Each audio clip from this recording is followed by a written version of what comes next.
మీకు తెలుసా, మన స్నానం అయిన తర్వాత బకెట్ ఖాళీగా ఉంచకూడదంట. మళ్ళీ బకెట్ కడిగి వాటర్ నింపి పెట్టాలంట. ఎప్పుడు కూడా ఇంట్లో బకెట్స్ కానీ ఏమున్నా నింపి పెట్టుకోవాలంట, ఖాళీగా ఉంచకూడదంట. లేకపోతే బోర్లు నించి పెట్టుకోవాలంట. ఇంకొకటి, వాటర్ పొదుపుగా వాడుకోవాలండి. లేకపోతే మన డబ్బులు కూడా మనం ఎలాగ వాటర్ ఖర్చు చేస్తున్నామో డబ్బులు కూడా అలాగే ఖర్చు చేస్తామని అన్న ఒక సామెత ఉంది. ఒక రాజుగారి దగ్గరికి 2 అన్నదమ్ములు వచ్చారంట.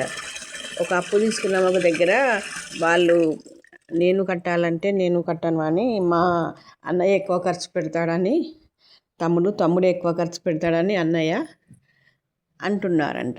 రాజుగారికి ఏం అర్థం కాక సరే అని ఒక చెంబులో నీళ్ళు ఇవ్వమన్నాడంట, కాళ్ళు కడుక్కోండి అని. అన్నేమో ఒకటే చెంబుతో 2 కాళ్ళు కడుక్కొని చేతులు కూడా తడుపుకున్నాడంట.